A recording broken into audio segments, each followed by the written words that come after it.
And of course, here's the obvious, simplest example between emotions and feelings as biological markers. Primatologist Franz de Waal once said that it would be good to treat emotions like organs, even though they're not organs.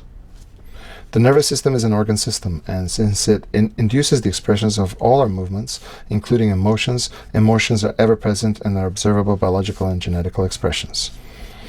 I would go as far as making the claim that the regular and direct correlations of our subjective feelings of our objectively expressed emotions ought to be good enough proof that there are high chances the other person is feeling the same thing when they're having the same emotion that us. Thus as us, the same emotion as us. Thus treating feelings as human internal organs of their own kind present in all humans. Meaning, not only, as Franz de Waal suggested, that the emotions can be treated as an organ. His claim is still all within the objective domain, because emotions are experienced. Just like an organ can be seen, an emotion can kind of be seen and measured and observed. My claim is that the subjective feeling can be treated pretty much the same way. If a person observes someone else emoting the same way in relation to the emotion, which is objectively an external expression. If a person observes someone else emoting in a feminine or masculine way, and they imitate that, they could find that subjectively they very much identify with all that emoting, just like they would identify with sad feelings when they emote sadness. It simply feels natural. And of course it would, since males and females both biologically possess and express a dose of femininity and masculinity. The act of somebody crying and a person right next to them starting to cry, they will be matching their objective expression of emotion just as much their internal subjective experience of sadness. And I make this claim knowing that there's no way of objectively proving this. I'm deducing it from my claims of the eternal reinforced loop that subjectivity and objectivity seem to play. And all our subjective claims, or my personal for sure, are very matched to the objective world. Very strictly, especially the biological markers, such as an emotion. And this could be expanded further, just emotions. It's just one example right now. Even if you concluded that feelings as a concept is the same as having an organ, that doesn't mean that the conclusion is empirical. That's what I just said. So I'm not claiming that we can measure this. We actually cannot observe someone's subjective experience objectively. Feelings are truly in the eye of the beholder. Plus, one can look sad but happy inside. Plus, when we cry, we can be sad as well as happy. Right? So mixed feelings as well, although that's not necessarily the claim. On top, humans are very able to act out or fake any emotions and behaviors. Right? So we can just convince ourselves. Associating certain emotions with certain internal feelings overall passes the test and can be used by concluding strong inference. With ever-changing complexity of thoughts and ideas, which are higher order domain cognition, stronger objective protocols becomes more needed. The more complex the cognitive process becomes, the more need for strong proof. Generally, that's how it seems to work in societies that want to follow truth. This is why from this framing, emotions and feelings can be and are used as large contributors to testimonies, because by proxy they're functionally very similar to the way physical organs operate, and thus get treated as objective phenomena. When one experiences the subjective feelings of anger, their face will also go red, as I was making earlier the point. Now, I think gay is what there's no single gay gender, gene, or biomarker exists. This technically makes the homosexual world subjective as well, right? Because they're just claiming it. Although I would say arousal would be enough. Short of the claim that the size of that's what I was saying earlier, is called INAH3, part of the hypothalamus, determines one's orientation, which seems to be inconclusive. Gay, and that claim is inconclusive, by the way. Gay world also doesn't have any specific biological marker, except for them being aroused by being someone of their own sex, as I said. Similarly, just like someone feels like a woman when they enact femininity, right? So one can enact themselves into liking men. Although, of course, right? This is the game that's played here. No gay man desires the fact that they were born to be able to impregnate a female. But that's not their interest, right? So every gay man was born to biologically impregnate. It's just that they don't have the interest. Similarly, every trans person is clearly born a specific sex. Even remaining in the world of that expression is not their interest, right? And let's just explore compelled speech just a bit more. Rule of law gives certain liberties to speech, and rule by law compels a certain order of speech with every society.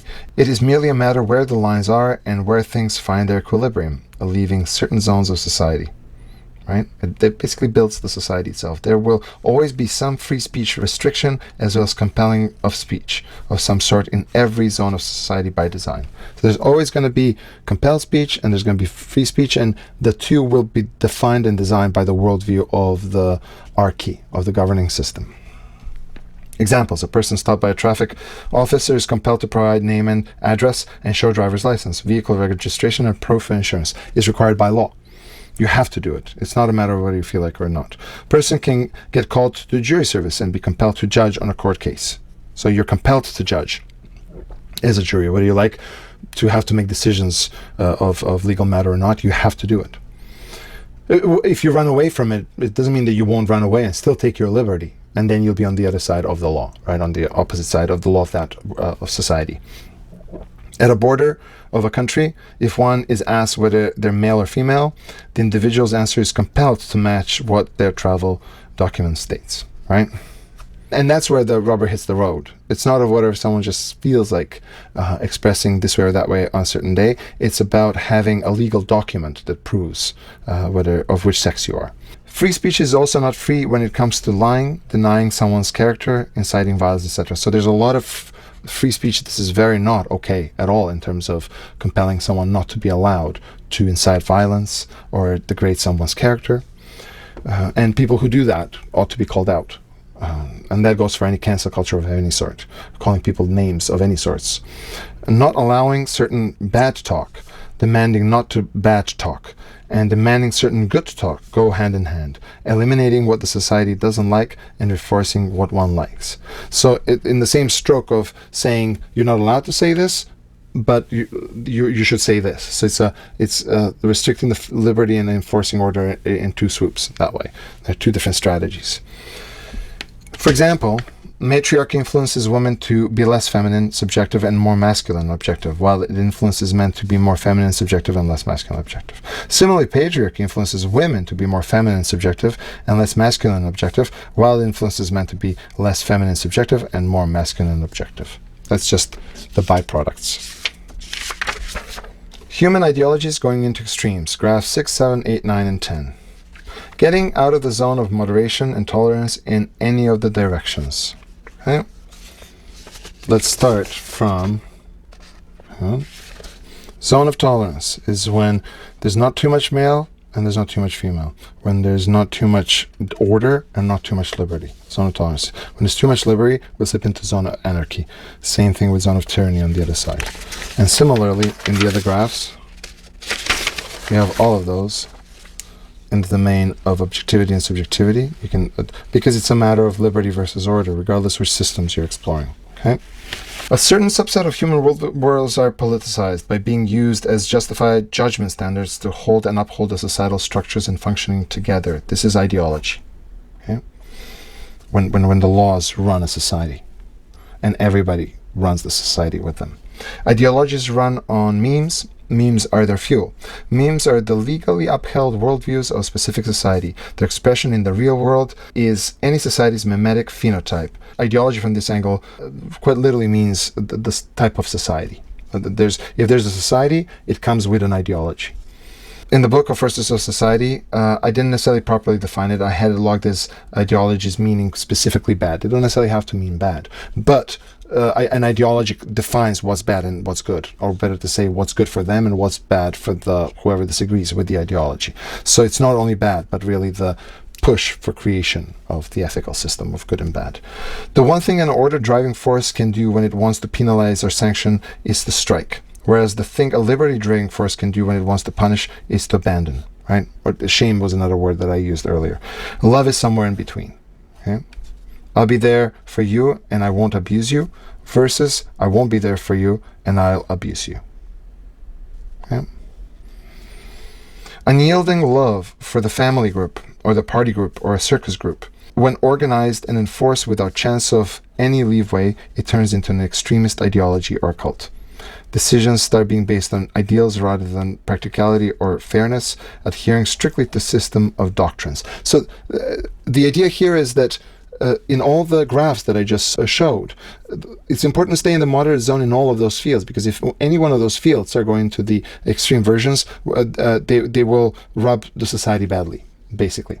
Now, if one naturally likes following all and every rule, they're just agreeable, that's the personality trait, they would adapt better in the totalitarian system, right? Because it's about the hierarchy of someone telling someone to do and the people wanting to follow it, whereas egalitarian is someone wanting to negotiate and the other person also wanting to negotiate, not just say, hey, how about you just tell me what we do, right? If one naturally feels like rejecting everything, disagreeing, then they would adapt better in anarchy. Right, which is, these are the totalitarians, like, I'll do anything you tell me. Anarchy is like, I'm going to do it all my way and negotiate my way. Nobody tells me what to do attitude, right? Which is oddly staying in the feminine zone, because it's the extreme expression of vulnerability, running away. When a matriarchal system goes extreme, dominant female subgroups governance will be also dominantly influenced by the natural femininity and subjectiveness, which is sensory, turning from legislating liberty, for example, allowing liberty of expression, into legislating anarchy, that is, allowing theft and crime, for example, and dominantly subjective beliefs. So this is when matriarchy that is liberty-filled goes into an extreme. When a patriarchal system goes extreme, the dominant male subgroup's governance will be dominantly influenced by their natural masculinity and objectiveness, which is in the motor world, turning from legislating order, making sure people line up, for example, into legislating tyranny. Everyone marries and has 10 children, as a extreme example, and basing beliefs on strict objectivity. Okay? So those are the two extremes that each one of these graphs can take on outside of the zone of tolerance.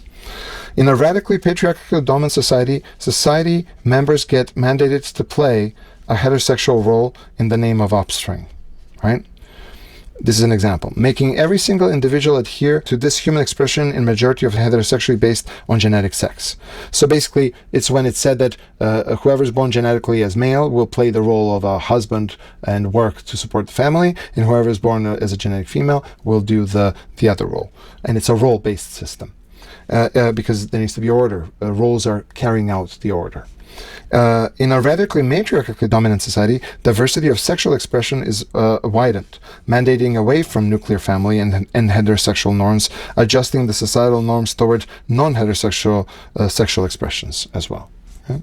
When two sides go to extremes, they also turn into stronger dislike and hatred of the other side, because they're both wanting to reduce the percentage of the world of the other people within their society sphere. And yet they can coexist in that world. This is the world of the bidding world of Gottman's, which dawned on me when John Gottman pointed out that there's 3 ways to bid. One is to bid and connect, which would be the zone of tolerance, and that you can bid away, which is the world of anarchy, and then you can bid against, which is the world of totalitarianism, although it doesn't necessarily have to relate again. And the point is that the extremes can coexist, even if they're adverse to one another. So basically you can live in a world where matriarchal worldviews start getting extreme, patriarchal starts going extreme, and then the society carries out in this very toxic environment of the two sides hating on each other, even though they're around each other and trying to coexist together. Whereas bidding away would have been just giving up on society, or at least that society. Now, the zones of tolerance. Let's just explore the concept of tolerance a bunch before we wrap up. Tolerance is the equilibrium in between anarchy on the left and tyranny on the right. Tolerance is the sweet spot of society. Traffic is a good example. With its window of driving speed allowance aiming to match speed safety standards, tolerance is when liberty allows some order in and order allows some liberty in. It goes both ways. In an order-driven societal zone, such as city traffic, certain small percentage of liberties are allowed, such as going slightly below or above the speed limit. Like when you have to take someone over. You could potentially go easily over the speed limit. And then you slow down to it. In a liberty-driven societal zone, such as biking down a forest hill, a certain small percentage of rules are agreed upon, especially if two people had to cross paths. So in a world where there's really no society and there's no rules really imposed, like a random forest, if people are biking around, they could create small dose of rules. So it's the opposite of this above statement. Tolerance, to accept a justification, even if you don't agree with it, being tolerant of someone in spite of minding them despite their liberty-full and or orderly way. So if the person's too frivolous or too ordered, tolerance would mean that you tolerate that one way or the other. Tolerance is what operant conditioning produces, yet again. Okay? Swinging one's behavior in the name of a meme, for example, getting rewarded or not punished for doing something. One can condition a person away from his inherent traits if one's temperament is naturally to be mostly intolerant. It is important for it to be made an established habit, which comes through doses of discipline, child rearing, discipline versus free roaming. This is where the tolerance itself can be quite simply created into a habit. So even if someone's not born to be tolerant of others, it could be through discipline ingrained, habituated, to use a technical term. Tolerance is a conditional. If children have overwhelming amount of energy when they want to play, we tolerate it because we recognize its importance. Once time comes to go to sleep, tolerance goes away. This means at different times and different places within any given society, different zones of liberty get activated and deactivated for different individuals all of the time. Okay, so again, it's like a protein folding. Your ethics, worldview of ethics, a whole bunch of them are on standby to make judgment calls as you go through the society. The zone of tolerance in the graphs is not uniformly spheral. When out of balance, the instances shift mostly into, and this is the point about these, the diagonal shape of this. Right? Male versus order directives quadrant creating a tyrannical society, and our female versus liberty acceptance quadrant creating anarchistic society. This is because statistically most males are masculine and most females are feminine beyond the first standard deviation. And as such, if the governing system involves more females, there will be more laws that have liberty and acceptance incorporated into the laws. Because it's still giving governance and order is a male characteristic, even if it's performed by a female, just to reestablish that. And similarly, if the system is dominated by males, most of the rules will be very much on the stronger order-driven world. And same goes for subjectivity with matriarchy and objectivity with patriarchy. It's a diagonal shape. Okay, right here. Okay. Tolerance can be worn thin. That's another thing. One can be tolerant, but if you boy who cry wolf it too many times, this is why the rule of thumb to give others a couple of chances exists. You fool me once, you fool me twice, right? And if you don't act on it, then you're playing the game of allowing, you're in the enabling game of allowing someone to behave the way you don't like because you're not acting upon it. When acting out of moderation, order needs to tolerate liberty, okay? Meaning that order needs, if you don't like something, you still have to allow and tolerate a certain amount, but at the same time, liberty needs to tolerate order as well. The liberty needs to understand that the order is being tolerant. It goes both ways. Both sides can be worn thin. Always pivot towards middle, balance, zone of tolerance. This is basically the home takeaway. Many types of societies, worldviews, ideologies with various doses of conviction exist. In ways of functionality, ideologies range from moderate, flexible zone of tolerance to extreme, rigid and absolutist or anarchical on either end.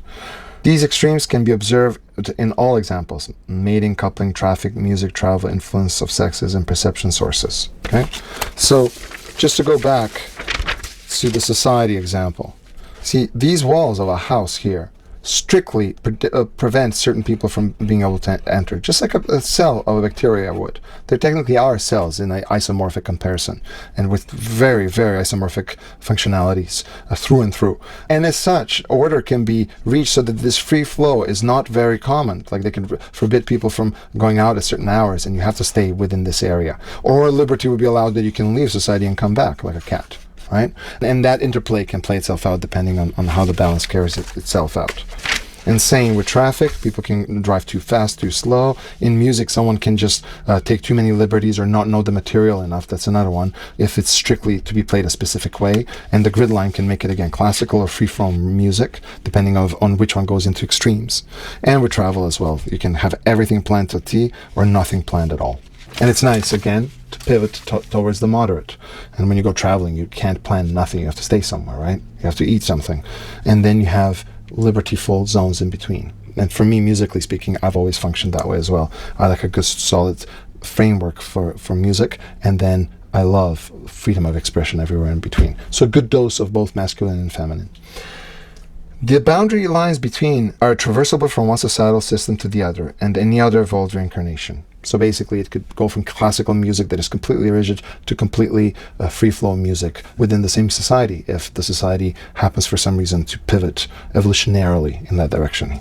A common example for a large society with moderate ideology in the system of social democracy, which has moderate socialism, allowing private property, while radical socialism will reject it. And it also has moderate capitalism, ensure welfare and provide public services, while laissez-faire capitalism will reject it. Right? This is an example I found. A moderate society gives certain liberties both people who don't identify as the majority, and it also values the orders that are set by the majority.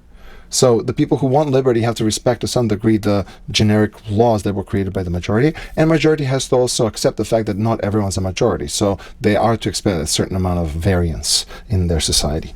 The ones that genetically like to give orders, including the ones that like to take orders, would need to tolerate a certain dose of liberty, while the ones that like to take liberties, including the ones that like others taking liberties, right, would need to tolerate certain doses of order. Human diversity. Societies can have certain zones where there's a higher expectation to be respectful and tend to diversities of expression, but not outside of those zones, into the wider society where the majority are focused in the needs of the majority. This division is not prejudice, it is need attention allocation. So this goes even for certain creeds. If there's people from different countries, they will allocate themselves in certain areas of town, and while still respectful of wider general society, the wider general society will be understanding that they also have certain ways that they're used to within their, say, cultural background. There's gay neighborhoods, for example, and from that angle, being in that neighborhood, I personally would understand of why the respect for their ways, while they respect the wider norm of the society as a norm, would both do that loop of respect back and forth. That would be a healthy society example of a healthy society's expression, if you will, or side effect or byproduct, if you want to call it that far. Genes versus memes. So here's my big isomorphic comparison that has been blowing my mind. Genes versus memes in society. Genes give advantages, being born tall, for example. Memes give advantages too, born into a wealthy family, as we were talking earlier. Thomas Sowell did some definitions: traditional justice, equality, and liberty. Everyone gets equal opportunity and is then independent. Okay? And then cosmic social justice, which is equity or order. No one is independent. All go with order standard. Right? John Fowles has fair equality of opportunity, which is equity, and formal equality of opportunity, which is equality. Right? So those are the different words that have been used to describe these worlds. For me, I use the word liberty instead of equality, and I use the word order instead of equity. But do note that those to me are technically synonyms. Quick few examples. People have to tolerate anyone who is driving a legally registered vehicle and their speed within the limit, which is the rule of law. So it doesn't matter if someone has a rainbow car or a dinosaur drawn on it. At the same time, those same people also don't have to go at the speed that someone else is going, which is ruled by law. So just because I decide today to drive a certain speed, I can't tell my friend that they have to as well. Although ironically, the societal contracts of, say, traveling together somewhere create that binding automatically. That's how social we are and how quickly we bind into these societal contracts by, joining the caravan. Where are we going to stop for lunch, right? Traffic, allowing different levels of liberty. Different speed lanes. If you don't drive as others, as long as you're within the order, minimum maximum speed, and driving within speed limits, you're welcome to be in either of the lanes. This further creates more detailed rules and is not allowed to drive too slow in the faster lane, blocking faster traffic. So within the zones of society, you can have further zones of society that attend to needs of different kinds further. And it can be recursive, meaning it can just keep in a fractal way building itself inward now. In public as well as in private, people ought to accept people around them who are different from them in countless ways all the time, as I've been making the point throughout the whole thing. Free speech slogan ultimately means freedom for diversity of speech. It is speech that opposes the standardized legislative narratives, especially when implemented by a governmental body. So free speech is the only thing that humans have in order to make sure to keep the system of order at bay and not to infringe too far into people. And finally, the conclusion, if you've stayed with me up until now, thank you and congratulations. I hope it all made a whole lot of sense. Is overall balance is what is really looked at here. One question we ever need to ask in any relationship we have is, are we out of balance? And I think masculinity and femininity need to stop being at war with one another. And that goes for that same war going on within the person themselves. So you can have your own masculinity and femininity and war within yourself, and we expand it into the society. So please rebalance that. Find ways to rebalance that inside. Rule of thumb: just like walking, riding a bicycle, or rowing a boat, there has to be a strict balance between those two opposing forces that pull in their own directions. When one gets out of balance, one has to pivot back to the other side, same as mathematical functions, which, after all, are modeled after the universe we observe. So basically, like if you're biking like this and you need to take a quick right, you're better off to go a bit to the left and then you turn quickly right. And when you pan out a mathematical function, increasing the parameter of a certain line moving this way to go certain right, it's going to inevitably, the mathematical function, just like in the real world, creates a bump to the left and then shoots off to the right. And the faster you swing it, the more far the left goes before it goes to the right. So everything is matched in a similar way. It is the same with societal systems. The process is way slower, though. It takes decades for a societal system to sink from, so for example, extremist and tyrannical masculine to anarchical feminine world, right? What is important is to always keep pivoting towards the center. And I think that much of the Eastern societies had gone, and traditional societies have gone very patriarchal. And then matriarchy evolved through, I would say, the Mediterranean, if anything, and the European northern systems and societal systems, and then which kind of can be called the West in a generic sweep. And that world became very dominant, matriarchally dominant. And I think that as that now has become an extreme expression of itself, it's going to start pivoting back. And I think if we can all collectively make sure that the pivot runs back towards this balance between the two, rather than to jump straight into the far end of the patriarchal order-driven system. So in your own personal life, make sure that you watch that balance and make sure you bring it back into the center within your own personal and, I guess, professional lives. Stay in the middle of the yellow light, knowing when to continue crossing the road and when to start stopping. When should the yellow light turn on? How long should it last? Pedestrian crosswalk lights are even longer to allow time for clearance. So basically, if you see the light too soon, you have time to go a lot, so you can even slow it down. You don't want to slow it down too much, right? If on the other hand, the light is too far away, then you can start speeding into it. So on one end, you're giving yourself liberty to relax. In another one, you're rushing into an order that's about to change, right? And the best place to be is in the middle of the yellow light, somewhere where you can just maintain the same speed. And that's the place that is good to stay going through life in general. Laws need to be simple, easily understood, and common. With humans, this is achieved by giving boundaries a simple and fair placement. If most humans walk at a certain speed, that's the amount of time the green light ought to last on average. Right? Slow ones need to hurry up. The fast ones need not rush so much. Right? One that walks too slow will have a hard time belonging. Courtesy, again, is when we grant someone the right of way, even when it is our legal turn. Thus, we wait for an elderly to finish crossing the street, even when the light may have turned red for them and green for us. Right? So our humanity recognizes most of the time. We can remind ourselves through just the simple traffic system that just knowing that somebody might not cross the street for us fast enough by their own biological design, and that's where our tolerance is drawn back in rather than just simply following the rules. We ought to be mid-ground, common sense minded, and diligent with all topics and relations in our lives. My personal preference, balance in middle zone of tolerance with a slight tilt to the safe rather than risky. So I like a dose of feminine right in the middle, more than the masculine. Although it fluctuates, but I'm talking on average. Just that extra step of rest, so we have more energy. Slightly slowing down rather than speeding up and rushing into a high-risk zone. This is why in the world of mutually respectful masculinity and femininity, ladies go first. That's basically what that means. It's an act of respect. And interestingly, when the world of patriarchy was out of balance, or inflated patriarchy was met by the matriarchy wanted to have a say in what patriarchy would have said. And remember, in the past, matriarchy ruled the home, whereas patriarchy ruled the outer shell, of which became eventually the career, right? And then the matriarchy wanted to get involved in the career world as well. Ultimately, the idea is that in the world of who's governing, the masculine in both systems extends the hand towards the feminine, because it respects itself, right? Gives itself a break. So when matriarchy went against the patriarchy in that domain, it said that ladies go first was an act of disrespect, because being in the world of patriarchal zone, which is to me a bit senseless, because women being in order is taking on the same role.